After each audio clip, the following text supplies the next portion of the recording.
Away. All right. So, first of all, thank you for participating tonight. I thank you for inviting me to come and speak with you guys. It's one of the topics that I hold dear. I'm a faculty over at Brandman University. I help oversee a school counseling and a school psychology program for graduate students. And I'll actually, one day a week, I also work as a clinician in an integrated medical facility, helping out with patients. And in both areas, I really embrace mindfulness as a way to help our graduate students, help students in the schools, and certainly helping patients as well. So I was asked to talk about mental health and mindfulness, and again, I thank you for inviting me, and I'll go ahead and give you kind of a little bit of an intro to kind of what that's about. The quote you see there is just one of many definitions of when we think about mindfulness, but I'll get into more detail, but what that actually might mean for folks. I can tell you that when I work with folks and when I educate our graduate students about talking about helping kids in the schools, especially from a counseling or psychological perspective, I often bring up these five key factors. And these factors that you see up here, what's interesting about this is I work with some psychiatrists, and psychiatry usually deals with mental health from a psychotropic medication type of standpoint. And what they're doing is trying to balance chemicals in the brain so that people can more easily deal with stress, anxiety, any kind, most of those issues. And those chemicals, psychotropic, drugs, they help balance some of the chemicals, serotonin and dopamine. But that's not the only way to deal with brain chemistry. And that's where we come in as counselors and psychologists, is we actually try to work with brain chemistry, but we do it through different ways. So these 5 ways are clearly, they affect brain chemistry. If you want to be mentally healthy, make sure you look at these 5 things. With every one of our graduate students, and I have a colleague online tonight that she can attest to this, that I really push my graduate students to practice self-care. And when I talk about self-care, it's really about these 5 things. If they're getting enough sleep, that's going to help positively affect their brain. If they're not, that could have deficits. And we all know that. Try not sleeping for a few days, see what happens to your brain. Same thing with diet. If we're eating healthy, and it doesn't have to be like, we're super vegan or anything like that, but, not eating junk food all the time, that's important. And if we're eating healthy, that's going to affect our brain chemistry. And if we're not eating healthy, that'll affect it adversely. Exercise is also important. Physical exercise. It doesn't mean going to the gym. For some people, yes, it does mean going to the gym, but exercise is different for everyone. So for one person, it might just be walking around the block. But for other folks, it might be more like, I need to go do a class on Pilates or something like that. Or I may have to go run a marathon. So, but as long as people are practicing exercise, it does affect brain chemistry in a healthy way. And you'll see, it's pretty clear that all 5 of these things affect all the others. If you don't have enough sleep, it's going to be hard to exercise. If you exercise well, you can actually sleep better. If your diet's not great, it might affect your sleep and your exercise abilities. So these things all interact with each other. So these 5 things are things you definitely want to keep in mind when you're thinking about your own mental health or the mental health of folks that are around you, that you love. The 4th thing is social engagement. And that's in there because really we are social beings. If you were to be isolated by yourself without anyone else, and man, with COVID times, clearly we felt a lot of this. The more isolated we are, the more adverse effects it has on our mental health and even our physical health. It's combined, it's connected. So if it doesn't mean that everyone has to be out there and be a social animal and always being socialite and social butterfly, whatever, but it does mean we should have some connections with people. And so we look at that as well. The 5th thing is the term I use, mindfulness. And I use that in a very kind of in a more of an umbrella fashion. It may not be exactly what you've heard other people use mindfulness as. So I'll explain it in more detail. And that's really going to be the bulk of what I'm talking about tonight, is going to be about mindfulness in terms of how it helps us, how it helps our families, and the kids that we're working with. So that's going to be the main focus of it. And when I think about mindfulness, one, I like the umbrella aspect of it because people have heard mindfulness in many different contexts. When I work with people, when I talk to my graduate students, I let them know that mindfulness can be different for different folks. It's not just like do this and you're mindful. For a lot of people, meditation is very mindful for them. That's what they practice. But that's not the only way to practice mindfulness. Uh, Actually, I would say the majority of faith-based organizations have a mindful component to them. There's contemplative thought. There's prayer is often a very mindful component. And so if people are part of a faith-based organization, that might be something that they're already doing that's very mindful. And that's something to consider. And if you're not, but you'd like to, that might be a way to kind of increase mindfulness in your life as well. And I mean, I worked at Santa Clara University for a little while and worked with some Jesuit priests. And I can tell you, the amount of time they can spend praying and focusing, like on the rosary, it's mind-boggling to me, but it's a very mindful experience for them. And it's not like we have to be praying for 8 hours to get the benefit, but if we are practicing it as part of our daily routine, then maybe that's something we can use. Same like with some Buddhist monks that are meditating for long periods of time. It's a very mindful experience. We don't need to meditate for 9 hours to get the benefits, though. We can practice it in a little easier fashion. Other people, maybe something like yoga or Pilates is something that they practice on a regular basis, and that can be very mindful. It's not guaranteed that it's mindful, but it can be. It's part of it is intent. And we'll talk more about how that can be intentionally mindful activity for you if that's something that you do. To give you an example of my own practice, so a lot of activities can be considered mindful. In my own life, one of the things that I do on a regular basis is I go surfing. And I don't go out there to compete and try to conquer the world or anything. I really do it with mindful intent. When I'm there, I mean, I'm really focused on being in the present, in the water, surfing. I'm not worried about things that happened yesterday. I'm not concerned or worried about things that are going to happen tomorrow. I'm really in the moment. And that's kind of a good way to describe mindfulness, is really being in the moment for wherever you're at.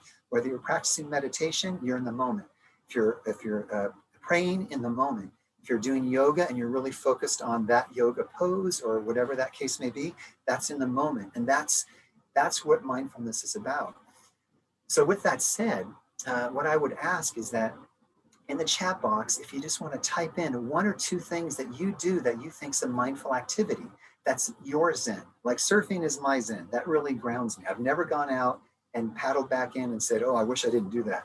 It's almost consistent that I'm like, oh, glad I went out there. That was fun. So I encourage you to just in the chat box, just if you want, and if you don't, that's okay too. But if you like, just jot down a few things that you might do. And yeah, so cooking is a great thing in the moment. It's like, how can you cook and be worried about what happened yesterday? I've got to worry about this right now. I'm making some potato lentil soup in the kitchen right now, so I'm not cooking right this minute, but I get it because when I'm in there, I'm really focused on that soup. Although it's warm today.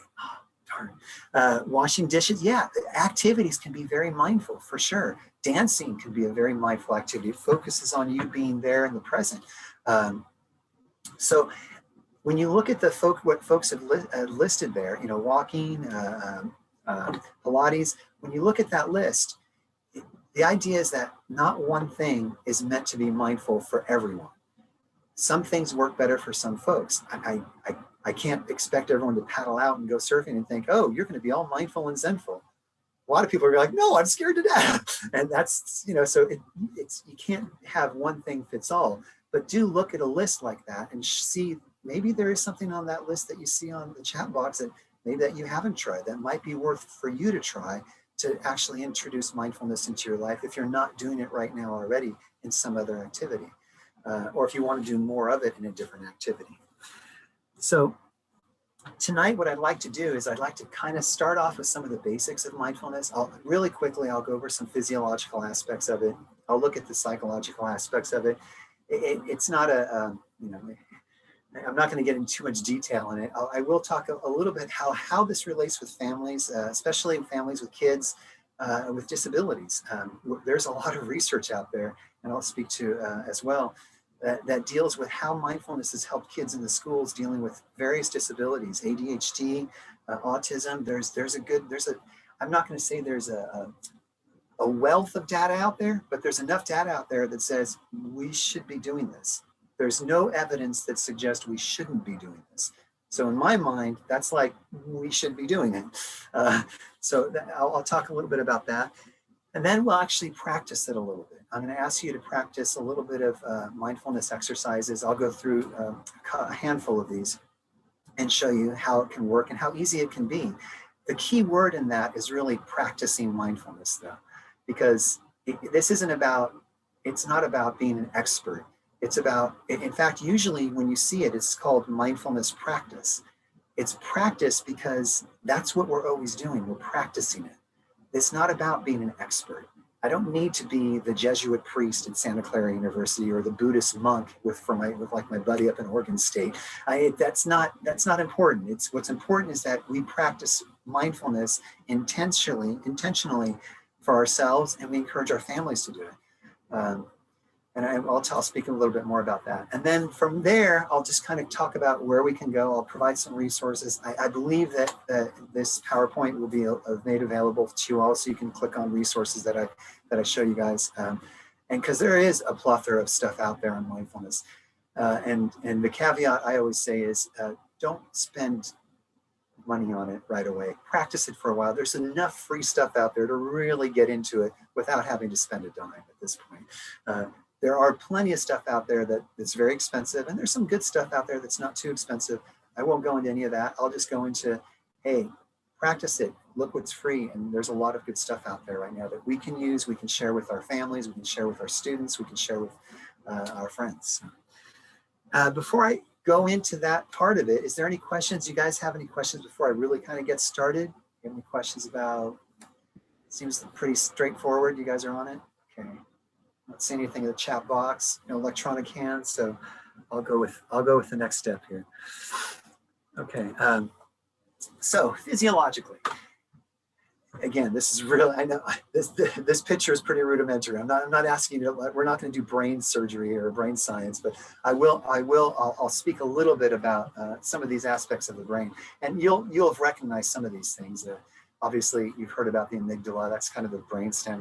That's where we see the fight or flight component when we get into like a really stressful situation. If we're in a more positive state, the amygdala can actually allow us to use our hippocampus and our prefrontal cortex to make decisions. But if it's really too stressful, it's going to just make a decision for us. So what's interesting, we've actually done some research. I've done it myself, but there's some research out there up at UCLA that they're doing some really good stuff too with some functional MRIs. And what they're showing is that when people are practicing mindfulness, they can actually see some brain, I hate to say brain growth, but they say increased gray matter, right? In the hippocampus and the prefrontal cortex. And they'll actually see a lessening of gray matter in the amygdala. Now the hippocampus is kind of like learning and memory. And those are they're in the temporal lobe. It's behind the ear. They're like two crescent-shaped components in our brain. And then the prefrontal cortex, that's like higher functioning thinking. That's where we really do processing, learning, decision-making, emotional regulation. That takes place there. The hippocampus can handle some of the stress stuff, but the higher functioning stuff is in the prefrontal cortex. And so when we think about mindfulness affecting the brain, we're like, hey, this is good. You know, we have a more hippocampus, more prefrontal cortex, and the amygdala isn't going to be so grand that it's going to stop things from going everywhere else. So how does this work how does it work in functioning? Let me show you how it might work. Fight or flight, right? Yeah, this guy's probably not going to fly anywhere, but his amygdala went to work way too fast. He wasn't able to process something there, right? It's like, wait a second, flight isn't just flapping your wings, bud. So the more mindfulness we practice, the more, and when we practice it, we do want to practice it on a regular basis, the more we can tap into it and use it in times of stress. It's not something to say, oh my God, I'm so stressed. Where's my mindfulness book? I got to do something. That's not going to really show a lot of benefit.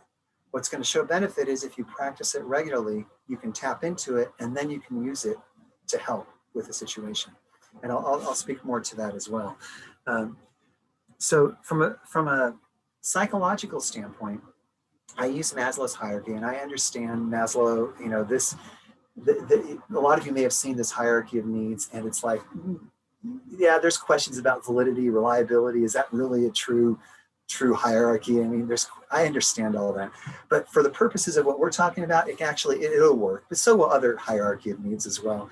But the specific thing is this: when you think about physiological needs, these physiological needs are, I mean, if you're at a point where you need air, food, water, shelter, you know, right here, you're not going to be really thinking, I'm going to practice mindfulness right now. That's not right there. In fact, it's not even right there.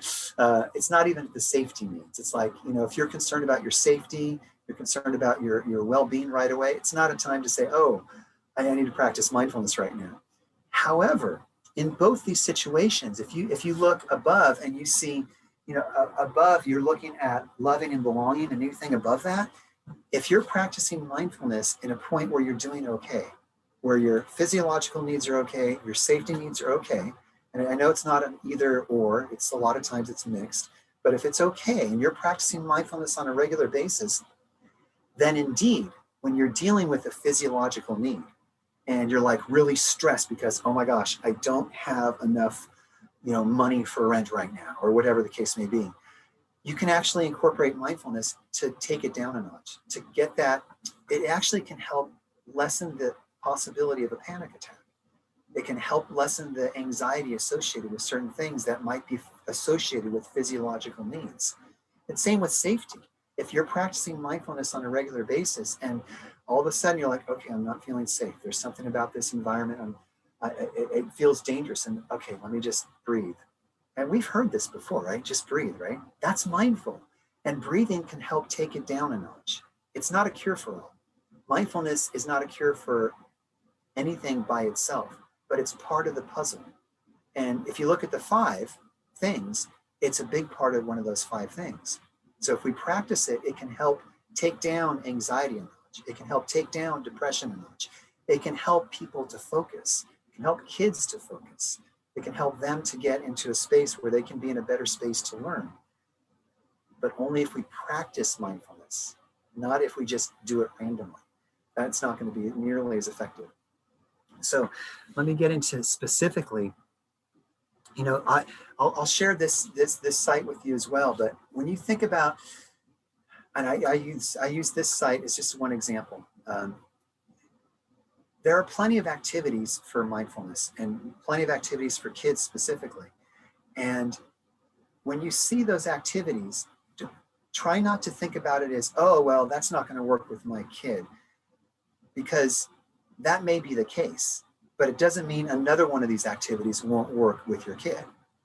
It's about finding what works for the kid, for the individual. And different folks are going to be able to handle different things. I can tell you from practice with working with kids and working with our graduate students in the schools as one of their supervisors, and when they're working with kids, what works well with kids is stuff that's fun for kids.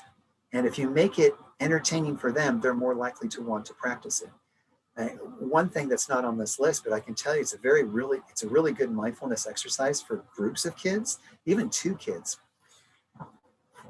Get 2 kids and get them into a staring contest. I guarantee you, when they're staring at each other and they're trying not to blink, they're not thinking about yesterday. They're not thinking about the future. They're thinking about this staring contest going on right now. And that's what they're focused on. And they're going to try their best to really focus on that. It's a mindful activity. And the difference between just doing something randomly and saying, okay, that's a mindful activity, and doing it from a mindful standpoint is actually telling the kids, hey, we're going to practice a mindful activity. We're going to help you to help build your muscles in your brain. We're going to help you to have a stronger brain, just like when we exercise. And that's our task, is to help you in that capacity. So let's play staring contest, or let's do something else. There's other things we can do. So this is just a small list. These 7 suggestions for kids that are dealing with ADHD, there's actually a plethora of suggestions online. And again, I'll give you these resources as well. And some will work for folks, some won't. And then I'll give you some exercises that we'll practice tonight. And some of them will work with some of the kids you have, and some of them will not. But don't be dismayed by the fact that it's like, wait, that this isn't specifically for my kid. It may or may not be. Don't let someone else tell you whether it is or isn't. You get to decide that, not someone else. I just encourage you to look at all the things out there, because there's a lot out there and some of it's pretty fun. So let me keep going here.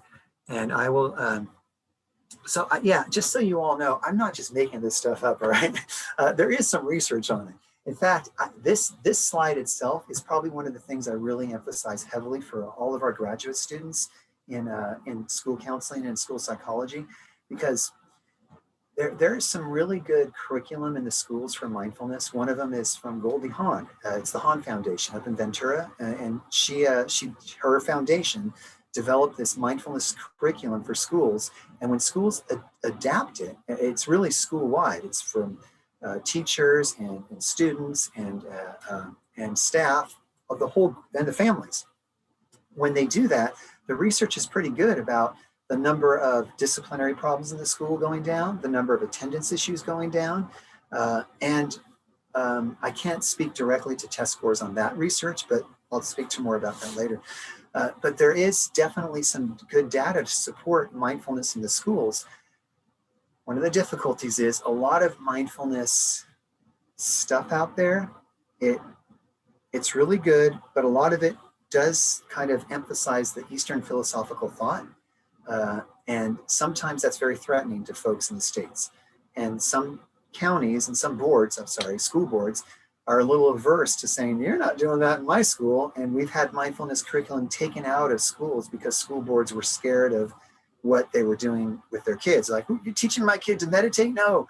And that's never what it's about. So I really emphasize all we're doing is doing what the research tells us that's good for kids.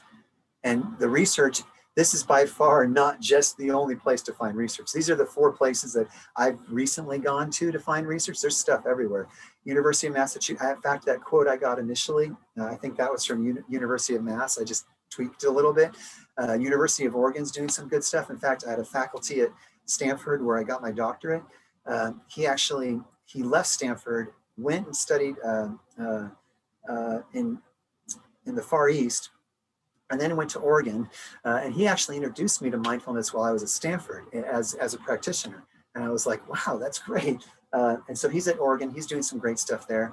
Stanford, like I said, is doing some stuff. There was some stuff over in Oakland that they did several years ago, looking at mindfulness curriculum in the schools, and they did it on a regular basis. They had a control group of kids that didn't do it, with kids that did do it, and the kids that were practicing mindfulness, they saw higher scores on standardized assessments. They saw lower referrals to the office for disciplinary issues and better rates of attendance. That they found that, and that's not unheard of. You'll see that in a lot of literature. UCLA's got a great website. I'm going to share that with you later. They actually not only do they have some good research, especially on some, you can go there. It's called actually the Mindfulness Awareness Research Center. I'll give you a link to it. They have some good research on ADHD and working with kids with ADHD and mindfulness and how that's positively affected the kids. UCLA, the MARC research, the MARC UCLA is what it's called. When you do go there, it's one of those places where I say, yeah, take what you can for free. Don't go in there. They do offer some workshops, and you can spend thousands of dollars and going on a retreat for a weekend. I'm not saying you need to do that. It's not necessary. If you're into that, that's totally fine. But recognize you can get fully into mindfulness by what's offered at some of these places. So I'll share that with you later as well. So let me, with that said, let me, before I get into actually the practice of mindfulness and mindfulness practice, let me see if there's any questions yet at this point, because now I'm going to kind of go into having us practice it a little bit. We're not going to get into heavy depth in it, but I want to show you some basic exercises that you can use, and maybe you can use with your families, your kids, your friends, however you want to do it. So if there's any questions, you can type it in there, or if not, I can wait till the end. I'll have time at the end to answer any questions. If you have any, that's fine as well. And if you want to ask a question, I can pause the recording if you don't want to include it in the recording.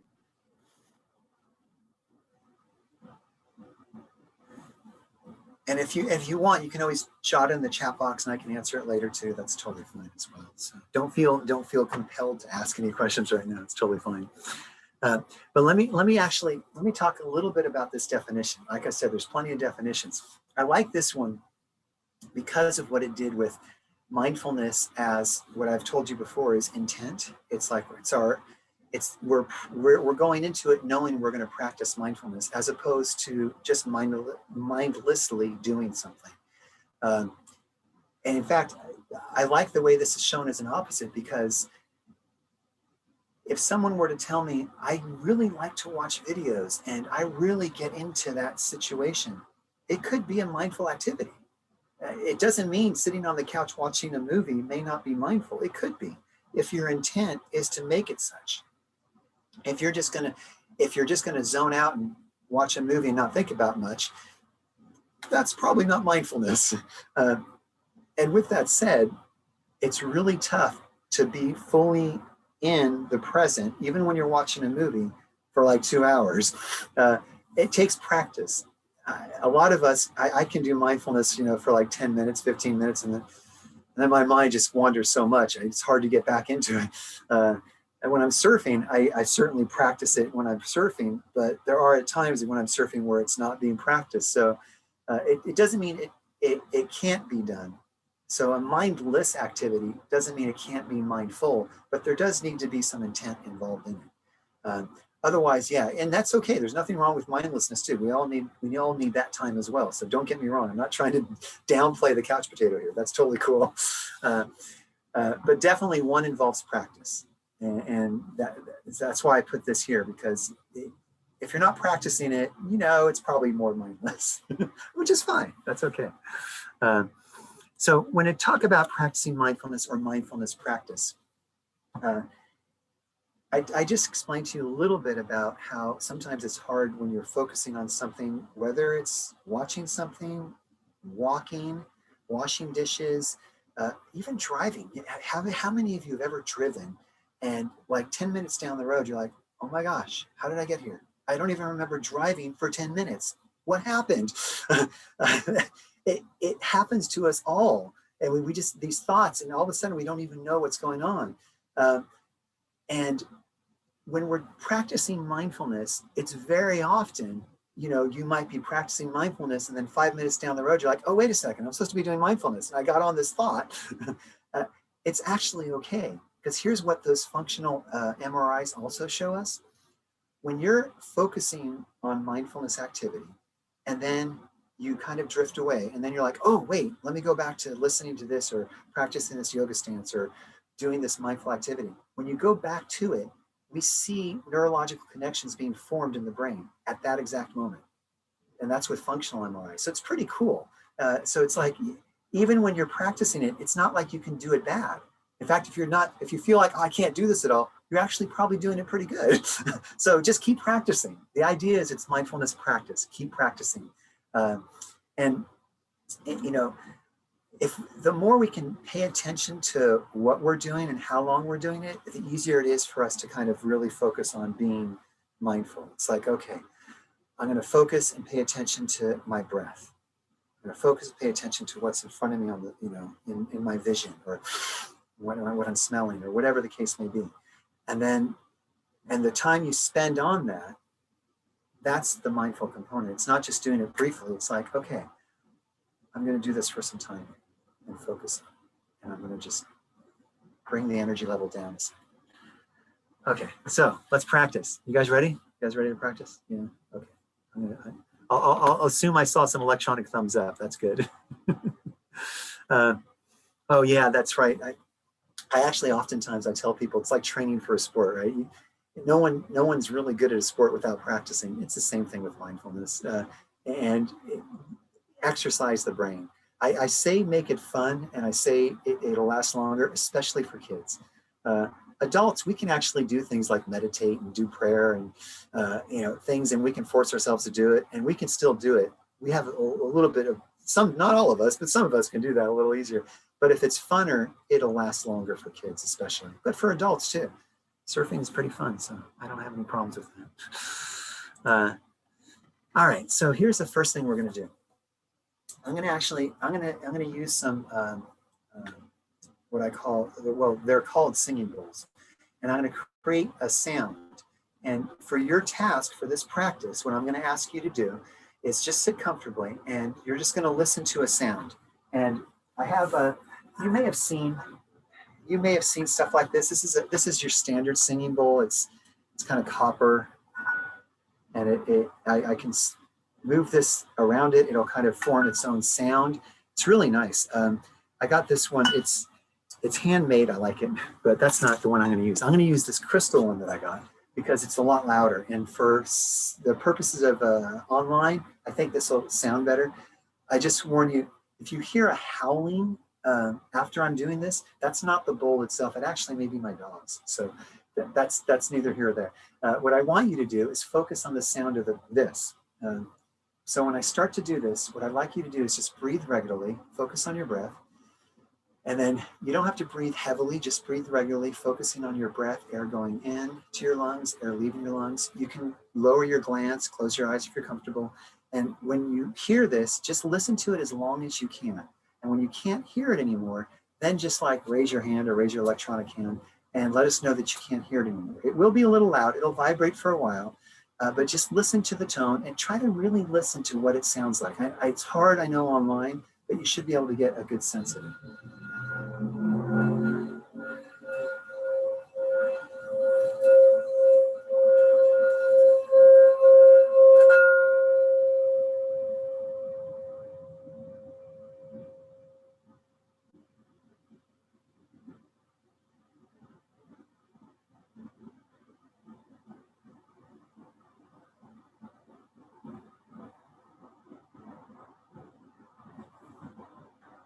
Wow, some of you guys, you got better hearing than I do, and you're on clear across the internet. That's impressive. So my question to you this now is, when you were listening to this, were you concerned about what happened yesterday? Were you worried about what's going to happen tomorrow? You weren't. You were listening to this. That's mindfulness. That's practicing mindfulness. It doesn't have to be long and exaggerated, but you just practiced it. And doing that a little bit every day helps you to kind of tune into this when you need it. So listening is a really good activity. Actually, we can do this. It doesn't have to be, singing bowls, or I always use singing bowls. I use all sorts of different instruments for sound. When I show my students online, especially, I pull out all these different instruments to show them how sound can be a very mindful activity, listening to any type of sound. But you can gather that from any number of things. So don't feel like you need to have a special thing. It's something that you're able to focus on, remember, with intent and with a little bit of length and time. So it's not just, oh, I heard that, I'm done. It's, I'm hearing it and I'm continually hearing it. And when can I not hear it anymore? And you're almost getting the quality of the sound. What's really cool with sound, especially with kids with different disabilities, what's cool with some of the sounding instruments, like the singing bowl, is it's vibrating. People, they can feel it, not just hear it. So with folks with hearing difficulties, they can actually, they get this vibration from this sound. And even if you actually place it on someone's hand, and I have a kid that I work with who's visually impaired, and doing the sound bowl on his hand, he was able to actually feel the vibration for a long time, because as long as you hear it, someone can feel it. Well, not as long, but close to. And that's practicing mindfulness and just asking someone, just when you can't feel the vibration anymore, let me know. And the focus then now is intent on listening, with ears, with hand, with body. So that's one mindfulness exercise. You guys can practice that with a number of different things and with a number of different folks. Another thing, we use a lot of the senses when we think about mindfulness. So I work with some kids over in Downey Unified, that's down in the LA area. It's a unified school district. And we have counselors in pretty much all the schools there. And a lot of the kids go to these groups, and we have counselors that are conducting these groups. And one of the things we teach our counselors and we're gathering data on this as well. So we're doing some research on this. Is we give them instruction on how to do the 60-second breath. And what we do is we ask them when they start a group, practice this exercise with the kids right away, because a lot of times these kids are coming out of a chaotic class or out in recess. Online, they're coming from who knows, a lot of different places. So we even do this online with the kids. And the idea is just for 60 seconds, we're just going to practice breathing. And all they have to do is sit there. And you can do this as well, but the idea is just to focus I'm standing right now, so I'm not sitting, but if I were sitting, it would be like, okay, feel the chair underneath you, feel your feet to the floor, and you're just going to focus on your breath, trying to visualize your breath going into your lungs, expanding your lungs. And then when you breathe out, you can almost imagine you can see the air going out of your mouth, out of your lungs. And then feel connected, feel the connection to the chair, to the armrest, or if your arms are on your legs. And then take another breath, do it again, breathe in, feel like you're sinking a little bit deeper into your chair, filling up the lungs, and then breathe out, and feeling like you're sinking a little bit deeper into your chair, feeling your feet more planted to the floor. And then one more breath, same activity. Imagine the air going in, expanding the lungs, sinking deeper, feeling the back, breathing out, imagining the air going out. So Dr. Spielman, I think it's not Spillane, sorry. No, it's Dr. Spielman. It's over at UCLA. I forgot his name. My apologies, but he's a neurosurgeon. He does brain surgery. He does all sorts of cool stuff. And what he said, I was at a conference in New York once, and he basically came into the room and he's like, the thing about breathing is, we have data that shows when kids practice this, they actually right before class starts, they can actually focus more on the class. Just 60 seconds, they can focus more on the class. They can be more engaged in the situation. And then he went on, he's like, so, when you're at a grade school and the teacher introduces and says hi to all the kids coming in the classroom, hi, my name is so-and-so, come on in. Hi, my name is so-and-so, come. And the teacher introduces themselves and maybe says hi to them every morning, right, at the door. And that's pretty standard for a lot of teachers to do that. And it's good, seems like a good thing to do. His argument was, there's no data to suggest that's good. We didn't do any studies on that. I mean, intuitively, we think it's right, but there's no data to say you should be saying hi to every kid individually in the morning. But there is data about breathing. But we don't do that every morning. But we have data that shows that does help them. So that's why I think it's a great it's a great way to kind of think about mindfulness. It's like, yeah, we can do this on a regular basis and it can help. Why not do it? We know it doesn't hurt. That's for sure. And most of the data suggests it helps. So we should be practicing it. So that's breathing. So what about seeing? This one's a little different. So in this one, I'm going to pop down for a second, so you're not going to see me. But what I'm going to do is I'm going to ask you actually to focus. You can focus on something like if you have an open window, but if it's dark, I am providing you a picture. And so if you want to just stare at the screen, you can do this and be very mindful of what you're seeing. And the idea is to just look at the flowers and look at all aspects of it. Really look closely to see what you're looking at. Look at the colors and maybe the shading and maybe the different tints of the different colors and maybe the shapes of the petals or the shapes of the stem and what really seems more focused as opposed to this not focused, really focusing in on the picture and paying special attention to what you're seeing. And when you're taking the time to do that, you're practicing mindfulness. So one would argue, so when I go to a museum, is that mindful? Well, I'm going to say, yes, if the intent is there. If the intention is that you're going to go, and most people do go to a museum to really focus and be attentive to what's right there in front of them. So it tends to be a very mindful activity for folks. For some of us, it's an activity just to get our kids to do something a little bit different and that's culturally kind of invigorating, which can still be very mindful, because every museum that I've gone to, I've never had a situation where there's not at least one thing there that's interested, that's kids interested in, especially the kids section or even the gift store, right? There's stuff there that kids are interested in. Have them focus on that, much like you just did with these pictures of the flowers. So how about listening?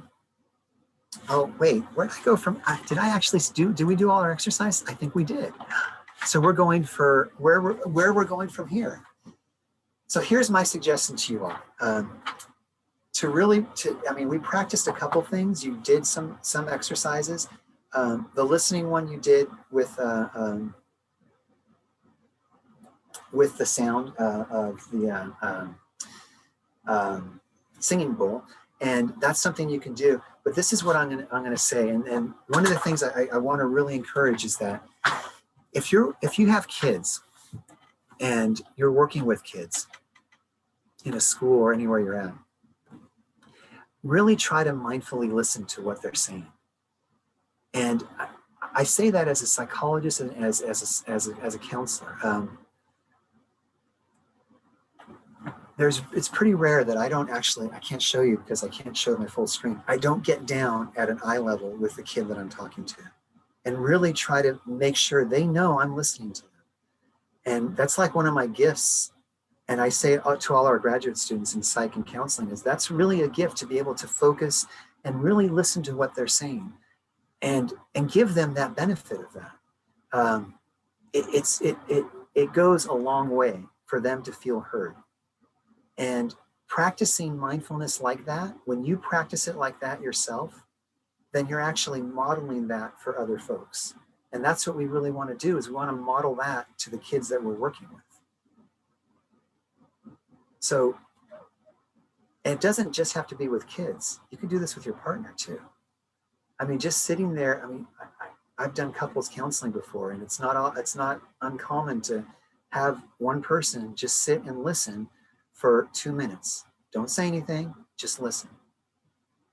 Direct eye contact, just listen. That's being mindful of the moment.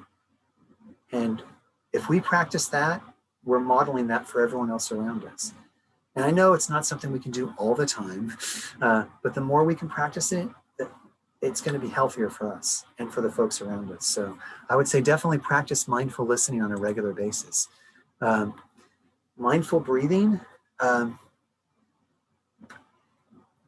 If you're going to practice this with kids and anyone, even for yourself, remember, if you're focusing on your breath, and there's actually an exercise you can get from the UCLA website that I'll share later. It's a body scan, and a lot of mindfulness activities, you'll see body scans where you focus on different parts of the body. One of the things to remember is, when that thought goes in your mind, you're like, I'm supposed to focus on my arm, and then my leg, and then my head, or whatever. When those stray thoughts come in, it's okay. That's not a bad thing. And explaining that to kids too is really important, because you don't want kids to feel like, I'm not doing this right. There is no right. There's just do. Thank you, Yoda. I appreciate it. Just do. And if they're doing it, that's going to help. And it's practicing on a regular basis, even if it's 60 seconds a day. Practice it on a daily basis. With kids, without kids, practice it. And you'll be able to benefit from it when you really need it. And for like what I told you earlier, when sleep, diet, exercise, and all those things affect each other, if you're practicing mindfulness, there's a lot of people I work with that I show them a mindfulness activity to help them to sleep. And if they wake up in the middle of the night, they can't get back to sleep, they can practice the mindful activity to help them to sleep. And the data on that's actually pretty good. If you're practicing mindfulness, you're lying down, you're practicing a mindfulness activity, let's say for half an hour in bed, and you're instead of tossing and turning, you're like, no, I'm just going to keep listening to this mindfulness auditory tape or whatever. You're actually getting some of the same physiological benefits of sleep that you would be getting if you were actually asleep. just by practicing mindfulness. And I challenge everyone, if they have a problem with sleeping, to try, it's called a body scan for sleep from the UCLA website. I'll show you in a bit. You can do that for a half an hour and you'll actually feel a little bit more rested, certainly more rested than if you tossed and turned. So it can definitely help. Mindful seeing, oh yeah, how do I go from there? Mindful seeing, stop and smell the roses, you know. You can actually use all your senses for mindfulness. It's you know, hearing, visual, taste, smell, feeling. So when you practice this already, when you looked at different shapes and colors of the flowers, but you can do this when you're out and about and just looking at things, spending time to look at things and look at them closely. There is one component that is really important. I didn't get to talk too much about, and I know I'm going to run out of time here quickly, but I'll be quick. It's eating. And one of the things we do in the States, which is probably the most non-mindful thing that we do on a regular basis, is fast food. We eat so fast in the States. That's why we have fast food restaurants, right? We have fast food drive-thrus. We eat a lot of food fast. And you'll see that in a lot of places in the world. Eating is a very, I won't, for some it's a ritual, for others it's a very cultural component to it. It's a time for people to get together, and it's not uncommon for people to spend an hour, 2 hours at a table eating. And we know physiologically that's better for the body to eat at a slower pace. Your brain actually doesn't pick up that you're full until long after your stomach is full. I mean, so in other words, you can eat, stuff yourself, and you could be filled in, like, let's say you drive through and you're stuffed in, you know, in 10 minutes or something, right? But your brain doesn't pick up on that. It just keeps eating. It doesn't know that you're full yet. And then the next thing you know, you've overeaten. By the time it hits your brain, you're like, wait a second, I'm really full now. So if we slow down and eat, it allows the brain to process this, and it allows us to digest better. There's a lot of different physical benefits to it and psychological benefits just from eating slower. One of the first exercises, and one you'll probably see a lot in mindfulness literature, is the raisin exercise, where you just take one raisin, hold it for about 60 seconds, looking at it, feeling it, smelling it, then put it in your mouth, let it sit in your mouth for a while, flavor it, and then take one bite of it, taste the flavor of it, and then chew it, and then swallow it with one raisin. And I encourage you all to try something like that. If you don't like raisins, you can do it with Hershey's Kiss. It works just as well, I think. But it's mindful eating. And when we practice mindful eating, it can really help us to slow down, helps our physical body, helps our psychological body, helps with people around us also to model that for other people. So those are things you can do. Oh yeah, I did say walking and moving. Good. So stop and smell the roses. Yeah, that's a good one. I typically always do that. When I see roses, I'm always attracted to it because everyone has a different smell. And then you're using your senses. It's hard to actually go and smell a rose and think about yesterday or tomorrow. It's real easy to think about right here and now, especially if you don't want to get a bee in your nose. You really want to think about the here and now. Okay, so there's some websites, like I said, the UCLA Mindfulness Awareness Research Center, really good. They've got some good sources for you. They actually have an app you can download for your phone. I think I go on the next page. There's another link to mindfulness exercises. Again, a bunch of different exercises that are free. Usually they're audio downloads, or you can play them straight from your phone or your computer, and you can hear how those work. There's more at Free Mindfulness Project. The 101 for kids who learn and think differently, 101 activities. It's actually a bunch of resources from that webpage that you can link to get more exercises for kids with different disabilities, ADHD, autism. But like I said before, please don't think that just one exercise is going to fit one population. You want to be able to tailor what you have for the folks that you're working with or the folks that are in your family. That's going to be more important. And I'd say try them. And there's a lot of different really good exercises there as well. As far as apps on the phone, these are pretty similar ones that you'll see. Smiling Mind is one really geared for kids. There's a lot of activities on that one. These should all be free. There are some versions that, you know, you can spend $5 a month for Headspace or Calm. You don't need to. The free version would be fine, especially if you go from one app to the other. You're going to get the benefits from it. But if you want to, I'm not discouraging you either. I'm just saying you don't have to if you don't want to. Smiling Mind, like I said, has more for kids. And UCLA Mark is where you're going to find the app, and you'll also find some research in the topic as well. So there you go. That's my nutshell on mindfulness and mental health. I thank you for your attention and and allow me to speak to you guys about a topic that I truly find heartwarming for me and the folks I work with.